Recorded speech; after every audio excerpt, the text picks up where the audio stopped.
1968లో నేను 8వ క్లాస్ చదువుతున్న రోజుల్లో మా స్కూల్‌కి ఒక గురువుగారిని రప్పించారు. గురువుగారు పొడవాటి జుట్టుతోటి గోచి పెట్టుకొని ఉన్నారు. వారి పేరు కూడా నాకు గుర్తులేదు. గురువుగారు మా పిల్లలందరికీ దినచర్య గురించి, జీవితంలో క్రమశిక్షణ గురించి ఎన్నో మంచి విషయాలు చెప్పారు. గురువుగారు చెప్పిన విషయాలు ఏవీ గుర్తులేవు. కానీ ఒక్క విషయం మాత్రం గుర్తుండిపోయింది. అదేంటంటే ప్రతి మనిషి 3 ప్రశ్నలు వేసుకోవాలని చెప్పారు గురువుగారు.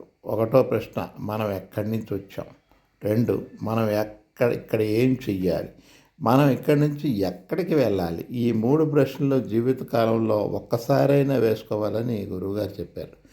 తర్వాత 1990లో మొట్టమొదటిసారి షిరిడీ వెళ్ళి సాయి దర్శనం చేసుకొని సాయి నిత్య పారాయణ గ్రంథం చదవటం ప్రారంభించాను. నిజానికి నాకు భగవంతుని మీద పెద్దగా నమ్మకం, శ్రద్ధ చాలా తక్కువ.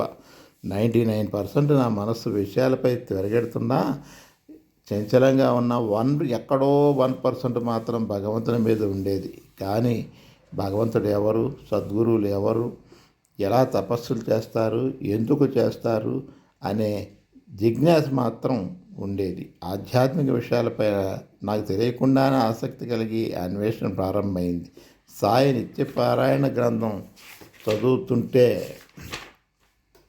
సాయి సన్నిధిలో శిష్యులు పొందిన శాంతి, సుఖం, ఆనందం గుర్తించి వారిలా నేను కూడా ఆనందం ఎందుకు పొందకూడదు, నేను సాయిబాబా లాంటి గురువు నాకు దొరుకుతారా అని గురువు గురించి అన్వేషణ ప్రారంభించాను. 1993లో భీమినిపట్నంలో యోగానంద స్వామి వారిని దర్శించగానే వీరే నా గురువు అని అంతరంగంలో స్ఫురించింది. గురువుగారితో దాదాపుగా 22 సంవత్సరాలు వారి సన్నిధిలో గడపడం జరిగింది. వారి సమక్షంలో ఎన్నో ఆధ్యాత్మిక విషయాల సమాధానం దొరికింది.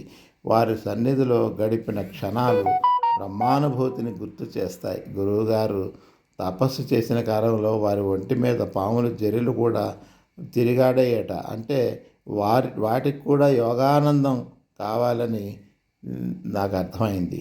శ్రీ రమణ భగవాన్ సన్నిధిలో బ్రహ్మానుభూతి గురించి Paul Brunton a search in secret India అనే పుస్తకంలో వర్ణించాడు. క్రూర మృగాలు కూడా భగవాన్ సన్నిధిలో కొంతసేపు గడపడానికి వచ్చేమని రాశాడు. గురువుగారి పరిచయం అయిన తర్వాత చాలామంది గురువులను దర్శించుకోవడం జరిగింది. జ్ఞానోపదేశాలు తీసుకున్నాం.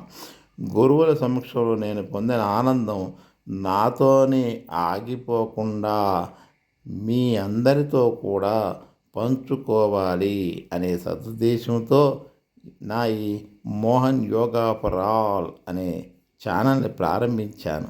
నా తదుపరి వీడియోల్లో మరికొన్ని విషయాలు మీకు అందజేస్తాను. సద్గురువుల సన్నిధి చాలా మహదానందంగా ఉంటుందండి. వారి సమక్షంలో కూర్చుంటే ఒక పెద్ద అయస్కాంతం పక్కన చిన్న అయస్కాంతం పెడితే ఒక రకమైన ట్రాన్స్ఫర్మేషన్ జరుగుతుంది కదా, అలాంటి బ్రహ్మానుభూతి, ఒక ట్రాన్స్ఫర్మేషన్, ఒక అనుభూతి, ఆ ఆనందం చెప్పలేదు, మాటల్లో చెప్పలేం. అవి ముందుకి మీతో చర్చించుకుంటూ మీతో ఆ అనుభవాలు పంచుకుంటుంటే మీకు కూడా కొన్ని కొత్త విషయాలు తెలుస్తాయి, ఎంతో ఆనందాన్ని అనుభవిస్తారు అని